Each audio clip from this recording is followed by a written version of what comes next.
প্রিয় দর্শক, বেগম খালেদা জিয়ার রোগ মুক্তিতে দোয়া মাহফিল অনুষ্ঠিত হয় ঢাকা মহানগর উত্তর রূপনগর থানাধীন এলাকায় দুয়ারিপাড়া আণবিক শক্তি সমবায় গৃহ নির্মাণ সমিতি লিমিটেড এর উদ্যোগে। উক্ত অনুষ্ঠানে প্রধান অতিথির আসন অলংকৃত করেন বাংলাদেশ জাতীয়তাবাদী দল ক্রীড়া বিষয়ক সম্পাদক ও ঢাকা মহানগর উত্তর বিএনপি আহ্বায়ক, ঢাকা 16 আসন সংসদ সদস্য পদপ্রার্থী আমিনুল হক। বিশেষ অতিথির আসন অলংকৃত করেন ঢাকা মহানগর উত্তর বিএনপি যুগ্ম আহ্বায়ক গাজী রেজানুল হক রিয়াজ এবং উপস্থিত ছিলেন বিশেষ অতিথি হিসেবে ঢাকা মহানগর উত্তর বিএনপি যুগ্ম আহ্বায়ক 6 নং ওয়ার্ড কৃতি সন্তান সমাজসেবক মাহবুব আলম মন্টু। বিশেষ অতিথি হিসেবে ছিলেন রূপনগর থানা বিএনপি আহ্বায়ক জহিরুল হক। অনুষ্ঠান উপস্থাপনায় ও বিশেষ অতিথি হিসেবে উপস্থিত ছিলেন রূপনগর থানা বিএনপি সিনিয়র যুগ্ম আহ্বায়ক ইঞ্জিনিয়ার মজিবুল হক। অনুষ্ঠানটির সঞ্চালনায় ছিলেন রূপনগর থানা বিএনপি যুগ্ম আহ্বায়ক সালাউদ্দিন শিপু মোল্লা। অনুষ্ঠানে উপস্থিত ছিলেন রূপনগর থানা শ্রমিক দল সদস্য সচিব শামসুল আলম মিন্টু। উপস্থিত ছিলেন 92 নং ওয়ার্ড বিএনপি সভাপতি নবী হোসেন ও 92 নং ওয়ার্ড বিএনপি সাধারণ সম্পাদক নিজামুদ্দিন নিজাম উপস্থিত ছিলেন এবং উপস্থিত ছিলেন 92 নং ওয়ার্ড বিএনপি নেতা হাদিউজ্জামান হাদিস।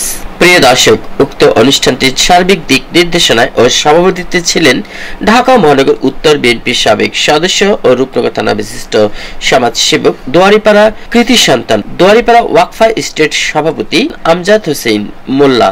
প্রিয় দর্শক, দোয়া মাহফিল জুড়ে থাকবেন আমাদের সাথে। আমি ছিলাম আপনাদের সাথে শাহ আলম সম্রাট, রিপোর্টার MCBTV। 17 বছর ওই স্বৈরাচার সরকার কি করেছে, যে ভিন্ন মতের উপরে জুলুম, নির্যাতন, নিপীড়ন চালিয়েছে। যে এখানে আমাদের যারা নেতা কর্মীরা রয়েছে এবং আপনারা যারা সাধারণ মানুষ রয়েছে, যদি কেউ আপনারা বিএনপির সমর্থক হয়ে থাকেন, তাদের প্রতি কিভাবে জুলুম নির্যাতন করেছে সেটা বলার অপেক্ষা রাখেন। কিন্তু আমি আপনাদেরকে আশ্বস্ত করতে চাই, আমার দল বিএনপি আপনাদেরকে আশ্বস্ত করছে, আমরা আগামী রাজনীতিতে গুণগত পরিবর্তন আনতে চাই। আমরা পরিপূর্ণ গণতন্ত্র প্রতিষ্ঠা করতে চাই। সেই পরিপূর্ণ গণতন্ত্রের সৌন্দর্য হচ্ছে ভিন্ন মত। আপনি একটা মতামত দিবেন, আপনি দিবেন, আমার মায়ের একটা মতামত দিবে, আমি একটা মতামত দিব। এর ভিতর থেকে আমাদের পরিপূর্ণ গণতন্ত্র প্রতিষ্ঠিত করতে হবে। আর আপনারা যদি সবাই যে না আমিনুল ভাই আসছে, আমিনুল ভাই যেটা বলছে এটাই সঠিক, তাহলে আর গণতন্ত্র থাকলো না, আবারও সেই ফ্যাসিস্ট হয়ে গেল। আমরা সেই ভবিষ্যতে কোনো ফ্যাসিস্ট কিংবা স্বৈরাচার দেখতে চাই।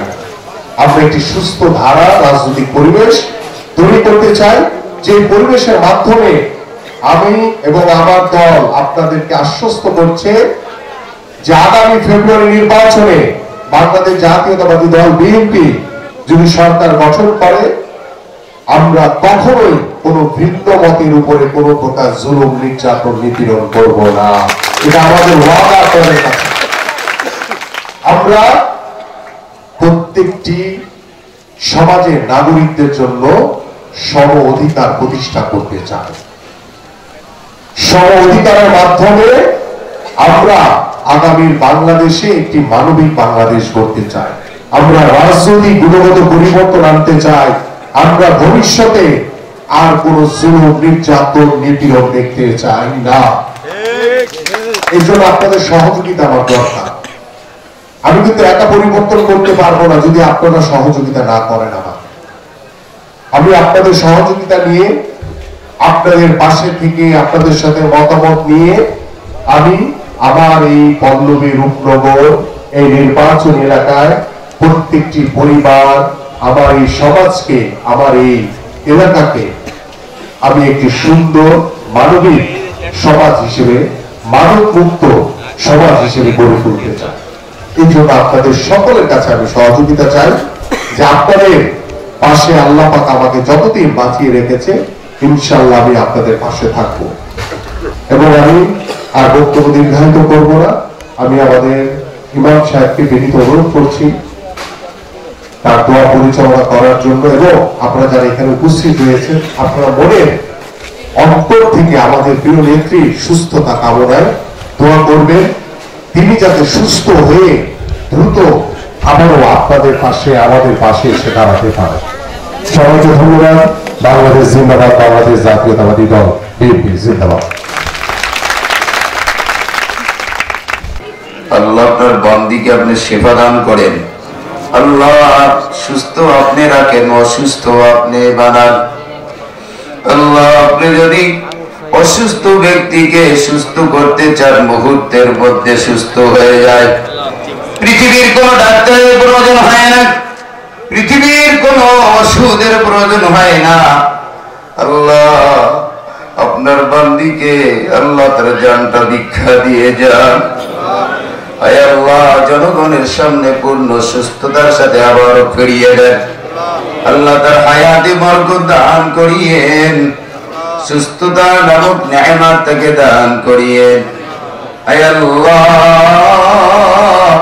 তার সন্তান তারেক রহমান সাহেবকে হায়াতে বরকত দান করিয়েন, সুস্থতা নামক নেয়ামত দান করিয়েন, ঈমান নামক দৌলত দান করিয়েন, জনগণের উপযুক্ত খেদমত করার তৌফিক দিয়ে দিয়েন।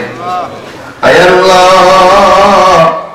আয় আল্লাহ আপনি জানেন আপনার আরেকজন গোলাম, আয় আল্লাহ যিনি আলেমদেরকে যথেষ্ট মুহাব্বত করে, আমিনুল হক ভাই, আয় আল্লাহ তাকে হায়াতে বরকত দান করিয়েন, সুস্থতা নামক নেয়ামত তাকে দান করিয়েন, ঈমান নামক দৌলত তাকে দান করিয়েন, জনগণের উপযুক্ত খেদমত করার সুযোগ করে দিয়েন। আয় আল্লাহ ইসলামের জন্য তাকে কবুল করিয়েন। আয় আল্লাহ দুনিয়ার মধ্যে যত প্রকার বালা মুসিবত গজব চলছে, সকল প্রকার বালা মুসিবত থেকে আমিনুল হক ভাইকে আপনি হেফাজত করিয়েন। আমার সাথে যারা আমিন আমিন বলতেছে, আয় আল্লাহ সকলকে দুনিয়াবি সকল প্রকার ফিতনা মহামারী গজব থেকে সকলকে হেফাজত করিয়েন। আয় আল্লাহ আমিনুল হক ভাইয়ের আত্মীয় স্বজন, মা বাবা, শ্বশুর শাশুড়ি, সাথী সঙ্গী, আপনজন যারা দুনিয়ার থেকে চলে গেছে, আল্লাহ সকলকে মাফ করে দিয়েন। যারা বেঁচে আছে তাদেরকেও মাফ করে দিয়েন। আয় আল্লাহ যাদের উদ্যোগে আজকে আয়োজন, আল্লাহ তাদের সকলকে ঈমান নামক দৌলত আপনি দান করিয়েন। আয় আল্লাহ আমাদের সকলকে হালাল রুজি উপার্জনের ব্যবস্থা করে দিয়েন। হালাল রুজি যদি অল্প হয়, ওই অল্প হালাল রিজিকের মধ্যে আপনি অনেক বরকত দান করিয়েন।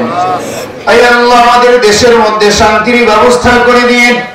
আয় আল্লাহ প্রতিটি মুসলমানদের আয় আল্লাহ আপনি হেদায়েত দান করিয়েন। আল্লাহ ঈমান নামক দৌলত সকল মুসলমানকে দান করিয়েন। রব্বানা তাকাব্বাল মিন্না ইন্নাকা আনতাস সামিউল আলিম ওয়া তুব আলাইনা ইন্নাকা আনতাত তাওয়াবুর রহিম বিরহমাতিকা ইয়া আরহামার রাহিমিন। আসসালামু আলাইকুম ওয়া রাহমাতুল্লাহি ওয়া বারাকাতুহু।